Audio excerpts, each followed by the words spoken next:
Assalamualaikum warahmatullahi wabarakatuh. Halo semua, kembali lagi di channel Raider Manhwa. Kali ini Mimin akan melanjutkan sebuah komik yang berjudul Raja Assassin Terkuat. Dan apabila kalian masih bingung dengan alur ceritanya, kalian bisa cek deskripsi atau langsung saja menuju playlist yang ada di halaman channel ini untuk memulainya dari part 1. Tanpa basa-basi lebih jauh, mari kita masuk di part 85. Cerita dimulai setelah mendengar sang raja yang akan membunuh putra kedua. Hajin bergumam. Dia mengatakan kalau dia akan membunuh putra kedua meskipun dia adalah muridnya sendiri. Bahkan lebih jauh lagi, tidak ada sebuah alasan untuk menyalahkan sang raja atas rasa tidak pedulinya terhadap para murid yang melakukan peperangan sampai mati. Aku tahu dia adalah orang yang seperti itu karena dialah yang menciptakan situasi ini. Jadi dengan kata lain, segala sesuatu adalah sesuatu yang memang harus kau tanggung. Kemudian Hajin berkata, aku berpikir mulai dari sekarang kalau aku harus mengincar sang pemimpin aula hukum pidana. Mendengar perkataan Hajin, sang raja berkata, apakah kau berencana untuk menekan Gogu agar dia tidak membunuh putra kedua? Lalu apakah kau bisa melakukannya sedangkan aku sudah menetapkan untuk membunuh putra kedua? Hajin pun berkata, ketika pertama kali aku bertemu dengan dirinya, yang aku lihat dia sama sekali tidak menggunakan wajahnya sendiri, melainkan wajahnya orang lain. Dan di saat itulah aku pun menyadari kalau kemampuan yang sangat aneh untuk merubah kerangka tubuh memanglah kenyataan. Sang raja berkata, apakah kau berpikir kalau kau sekali lagi akan menipu kultus kita dengan menyiapkan sebuah pengganti dari targetmu? Dengan penuh percaya diri, Hajin berkata, apa yang Anda maksud dengan menipu kultus? Sejak dari awal, aku sama sekali tidak pernah menipu kultus, apalagi menipu Anda yang merupakan sang raja dari kultus ini. Bahkan sang raja adalah kultus Heavenly Demon, lalu kultus itu adalah sang raja kultus itu sendiri. Jika Anda sudah mengetahuinya, maka aku berpikir kalau aku sama sekali tidak pernah menipu kultus, apalagi sang pemimpin kultus ini. Saat mendengar sang raja yang mengatakan kalau itu hanyalah permainan kata, sambil tersenyum Hajin kembali berkata, meskipun ini hanyalah permainan kata-kata, akan tetapi apa yang aku katakan adalah kebenaran. Dan orang yang mengajariku untuk berpikir seperti ini tidak lain adalah Anda yang merupakan sang pemimpin kultus ini. Wahai sang raja, apakah Anda merasa keberatan dan juga terbebani dengan pemberontakan ini? Jujur saja, aku tidak berani untuk mengakui bahwa aku mengetahui isi hatimu. Tetapi jika ini sama sekali tidak mengganggumu, maka cobalah untuk menaruh sebuah kerikil ke atas batu itu. Mendengar perkataan Hajin yang panjang lebar, sang raja berkata, putra ketiga, katakan kepadaku, mengapa aku harus mengabulkan permintaanmu untuk mengampuni putra kedua? Hajin berkata, wahai sang raja, bolehkah kali ini aku berbicara tidak sopan di hadapanmu karena aku ingin mengatakan sesuatu yang sudah aku pendam selama ini. Setelah mendapatkan izin dari sang raja, terlihat Hajin langsung memukul dada kirinya dengan menggunakan tinjuannya. Lalu ia berkata, dasar sialan, meskipun kau adalah sang raja yang menguasai kultus ini dan juga dipuja-puja oleh semua orang, akan tetapi kau adalah seseorang yang sangat menyebalkan. Pada sisi yang lain, terlihat Yoseong sangatlah terkejut, wajahnya berkeringat dingin setelah mendengar Hajin yang menghina sang raja secara langsung di hadapannya. Dan di saat yang bersamaan, terlihat sang raja langsung menunjukkan sebuah ekspresi yang sangat aneh karena ini adalah pertama kalinya ada seseorang yang berani menghinanya secara langsung. Sambil berteriak, Hajin kembali berkata, dasar sialan, aku tidak tahu mengapa kau selalu saja mencari alasan ketika kau sudah menetapkan keputusanmu. Apakah kau hanya penasaran bagaimana dengan ekspresiku?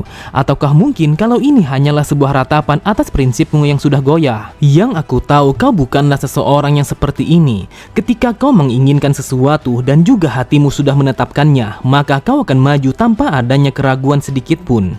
Jika kau penasaran dengan reaksiku, maka aku sudah menunjukkan semuanya kepadamu secara langsung dan ini adalah batasanku. Dan apabila percakapan semakin panjang, maka kau hanya melihatku menjadi frustasi dan juga merasa kesal. Jadi, jika kau ingin mengabulkan permintaanku, maka kabulkanlah. Tetapi jika kau menolaknya, maka katakan kalau kau menolaknya. Bukankah selama ini kau selalu saja seperti itu tanpa adanya keraguan sedikit pun? Lantas, mengapa kau membuat pembicaraan ini menjadi semakin panjang dan juga bertele-tele? Dengan santainya, sang raja berkata, apa yang kau katakan memanglah benar kalau aku dulunya memanglah seperti itu. Pada sisi yang lain, Yoseong hanya terdiam. Ia bergumam, "Hari ini aku telah melihat sebuah pemandangan yang begitu langka. Jujur saja, aku sama sekali tidak pernah membayangkan kalau ada seseorang yang berasal dari kultus demonik akan mengucapkan kata-kata yang begitu kasar kepada sang raja yang secara langsung seperti ini." Kemudian sang raja kembali berkata, "Jika di saat ini aku telah berbeda dari diriku yang di masa lalu, maka mungkin saja kalau itu adalah karenamu. Yang aku lihat kalau kau adalah seseorang yang sangat berbeda dari semua orang yang berada di kultus ini." Terlihat sang raja langsung tersenyum, yang mana itu adalah senyuman hangat yang sama sekali tidak pernah ia tunjukkan kepada siapapun. Lalu ia kembali berkata, "Seorang murid biasanya akan terpengaruh oleh ucapan dan juga sebuah tindakan yang ditunjukkan oleh masternya. Bahkan terkadang beberapa patah kata dari masternya akan bisa menentukan kehidupan seorang murid. Akan tetapi pada akhirnya aku pun menyadari kalau kebalikannya mungkin saja akan terjadi." Sambil berdiri dari singgasananya, sang raja kembali berkata, "Saat ini aku telah terpengaruh oleh dirimu yang merupakan muridku sendiri. Tindakanmu, ucapanmu, dan juga segala sesuatu yang kau lakukan selama ini telah menarik perhatianku. Setiap kali kau menyentuh sesuatu ataupun dalam situasi yang terdesak, maka kau selalu saja menjawabnya dengan sesuatu yang baru, dan sekarang kau telah melakukan hal yang sama. Mungkin saja di dalam keunikanmu aku pun telah menemukan hiburan baru pada dunia yang sangat membosankan seperti ini." Terlihat Hajin hanya terdiam ketika melihat sang raja yang berjalan menuju ke hadapannya. Lalu sang raja kembali berkata, "Sebenarnya aku tidak menyukai sebuah pembicaraan yang sama sekali tidak jelas. Namun entah mengapa saat ini aku pun melakukannya. Putra ketiga, dengarkan aku baik-baik. Saat ini aku sudah mengeluarkan sebuah titah kalau Jin Guayong dan juga Guampiung akan dieksekusi sebagai sang pengkhianat. Dan titah ini sama sekali tidak akan pernah berubah. Akan tetapi sisanya akan aku serahkan kepadamu dan juga sang pemimpin aula hukum pidana. Jika dia mau mengabulkan permintaanmu untuk melepaskan putra kedua, seperti biasanya aku sama sekali tidak akan ikut campur. Namun jika dia menolak permintaanmu, maka putra kedua akan dieksekusi sebagai sang pengkhianat terhadap kultus ini. Dan apabila kalian sudah menyelesaikan masalah ini, maka kalian berdua harus menghadap kepadaku." Sebelum meninggalkan ruangan itu, sang raja kembali berkata, "Putra ketiga, sekali lagi dengarkan aku baik-baik. Hanya kali ini aku memberikanmu sebuah izin untuk membujukku seperti ini." Mendengar perkataan sang raja, Hajin bergumam, "Apakah ini hanyalah sebuah ilusi karena aku merasakan ada sedikit keceriaan di dalam suaranya meskipun ia mengatakannya tanpa ekspresi." Sambil menyeringai, Hajin berkata, "Wahai sang raja, ini bukanlah sesuatu yang pasti karena apabila diperlukan, maka aku akan berusaha untuk membujukmu sekali lagi." Terlihat sang raja langsung tersenyum, lalu ia berkata, "Jika menurutmu kau bisa melakukannya, maka cobalah untuk melakukannya." Setelah mengatakan itu, ia pun langsung pergi meninggalkan mereka berdua di dalam ruangannya. Di saat itu, Hajin sama sekali tidak menyangka kalau dia bisa melihat senyuman sang raja, yang mana itu adalah sesuatu yang sangat langka. Pada sisi yang lain, terlihat sang raja langsung menuju paviliamnya, yang mana itu adalah sebuah tempat yang biasanya ia gunakan untuk bersantai. Namun di saat itu ia sama sekali tidak meminum minumannya. Akan tetapi yang ia lakukan saat itu hanyalah langsung mengingat kembali tentang percakapannya bersama Hajin. Seketika itu juga ia pun langsung tersenyum karena dia begitu tertarik dengan semua tindakan yang dilakukan oleh Hajin. Cerita berpindah. Setelah meninggalkan istana sang raja, terdengar Hajin langsung menghela nafas panjangnya. Lalu ia berkata, "Dasar sialan, hampir saja aku tidak selamat setelah berhadapan dengan sang raja. Meskipun aku yakin kalau aku akan selamat, akan tetapi aku tidak menyangka kalau hal ini akan diselesaikan dengan cara yang seperti ini. Namun setidaknya hal ini sama sekali tidak akan menimbulkan masalah pribadi yang lainnya. Tetapi tanpa kusadari kalau aku hampir saja menghancurkan kesempatan itu. Di saat itu aku begitu marah sampai-sampai aku pun melontarkan 2 umpatan secara langsung kepada sang raja. Tetapi jika aku pikir lagi kalau itu adalah situasi yang sangat memusingkan karena aku benar-benar kehabisan akal. Namun untungnya sang raja mau menerimanya dan juga berpikir positif tentang diriku.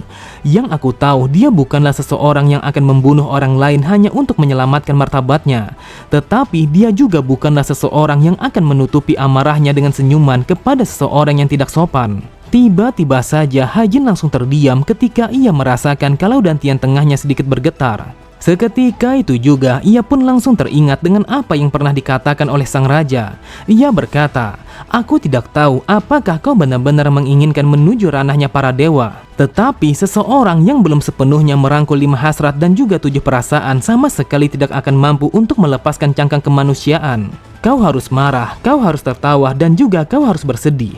Bahkan hanya mereka yang setia kepada semua emosi ataupun perasaan itu bisa disebut sebagai manusia sejati." Sang raja mengatakan kalau dia telah terpengaruh oleh kata-kata dan juga tindakanku. Akan tetapi aku pun telah merasakan hal yang sama kepada sang raja. Ketika aku mendengarkan perkataan sang raja, maka kemampuan bertarungku yang berada di level tengah langsung meningkat begitu saja. Bahkan ketika aku mengobati luka dalamku, aku pun langsung memahami segala sesuatu yang berkaitan dengan prinsip Magix. Itulah sebabnya terkadang sebuah emosi yang sebelumnya tidak pernah aku bayangkan telah muncul begitu saja. Dia mengatakan jika berfokus pada dantian tengah bukan berarti kalau aku harus terseret oleh emosi. Dan itu artinya kalau aku harus jujur dengan perasaanku dan jangan pernah mencampurkan keduanya. Sambil menatap ke atas langit, Hajin berkata, "Entah mengapa yang aku rasakan saat ini begitu hampa." Saat ini Jin Guayong sudah mati dan juga urusan putra kedua telah berhasil diselesaikan. Dan pada akhirnya aku pun telah berada pada posisi yang sangat menguntungkan dalam perebutan tahta sang raja karena aku sudah menyingkirkan sainganku. Tetapi entah mengapa yang aku rasakan kalau aku begitu gelisah. Namun ketika Hajin ingin pergi menuju sebuah restoran untuk minum, tiba-tiba saja terlihat seseorang langsung berjalan menuju ke arahnya sembari memberikan sebuah salam. Ternyata seseorang yang memberi salam kepada Hajin adalah Gogu, sang pemimpin aula hukum pidana.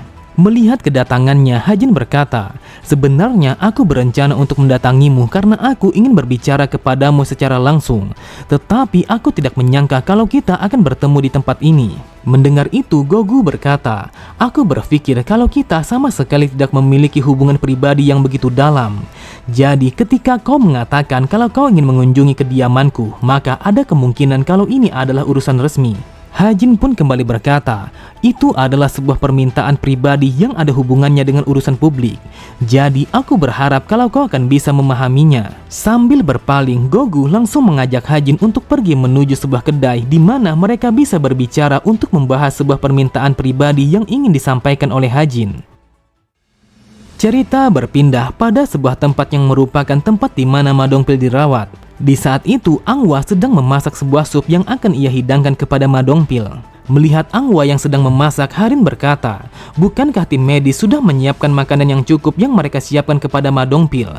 Jadi aku rasa kalau kau tidak usah terlalu repot untuk menyiapkannya." Angwa berkata, "Meskipun seperti itu, aku akan tetap menyiapkan makanan ini kepadanya karena berkatnya lah kita berdua bisa selamat. Saat ini yang bisa aku lakukan hanyalah membantunya agar ia cepat pulih." Mendengar itu, Harin berkata, "Entah mengapa semua orang yang berada di tempat tuan muda ketiga sangatlah menarik. Yang aku rasakan di antara kalian semua sama sekali tidak ada dinding yang membatasi antara tuannya dan juga para bawahannya. Bahkan yang aku lihat kalau kalian seperti sebuah keluarga yang mendukung satu sama lain." Dengan bangganya Angwa berkata, "Asal kau tahu, tuan muda ketiga adalah orang yang sangat baik kepada kami. Bahkan dia selalu saja melindungi semua orang yang berada di kediamannya dengan begitu tulus. Itulah sebabnya kami begitu bangga kepada tuan muda." Terlihat Harin langsung terdiam ketika melihat Angwa yang memuji Hajin dengan setinggi langit yang menandakan kalau Hajin adalah orang yang sangat baik. Tanpa pikir panjang, Harin langsung menarik sendok sayur yang dipegang oleh Angwa. Di saat itu, ia sangat ingin membantunya agar ia bisa disebut sebagai orang baik di dalam keluarga mereka. Sambil mencicipi masakan Angwa, Harin bergumam, apa yang dikatakan oleh Angwa sama sekali tidaklah salah karena dia benar-benar orang yang baik dan juga kuat. Bahkan di dalam seni bela diri, dia sudah dianggap sebagai seorang prodigi yang terhebat di muka bumi ini.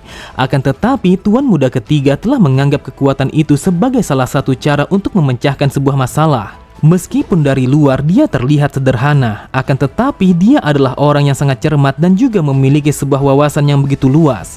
Dia adalah satu-satunya orang di dunia ini yang sangat berani membuat seluruh kultus menjadi kacau dengan menuduh tuan muda pertama sebagai pengkhianat. Yang aku dengar kalau Jin Guayong adalah murid pertama yang paling dekat untuk menjadi sang pewaris, dan mereka mengatakan kalau kemampuan mereka berdua hampir setara. Jadi apabila mereka bertarung, maka kemungkinan besar sebuah kemenangan akan berpihak kepada putra pertama. Akan tetapi tuan muda ketiga langsung menyeret musuhnya yang lebih unggul menuju sebuah jurang yang disebut sebagai pengkhianat. Wawasan, keberanian, kekuatan, dan juga kemampuan untuk menciptakan situasi yang dia inginkan telah berada di tangannya. Jadi, tidak berlebihan jika dikatakan kalau dia memiliki sebuah kemampuan yang berada di puncak dunia. Dan apabila dia memiliki seorang jenderal yang sangat ahli di dalam strategi, maka bisa dipastikan kalau dia akan mudah untuk menguasai dunia ini. Jujur saja, aku tidak menyangka kalau kakakku telah beraliansi dengan seseorang yang sangat berbahaya. Akan tetapi karena kita sudah menjalin sebuah kerjasama, maka kita tidak boleh untuk membiarkan hubungan ini menjadi hancur. Namun tiba-tiba saja Harin langsung terkejut ketika ia mencium bau gosong dari masakannya. Seketika itu juga ia pun menjadi panik karena sup yang ia masak bersama Angwa telah menyebarkan bau gosong. Oke semua, cukup sampai di sini dulu pembahasan alur cerita kita. Sampai jumpa di video selanjutnya. Wassalamualaikum warahmatullahi wabarakatuh.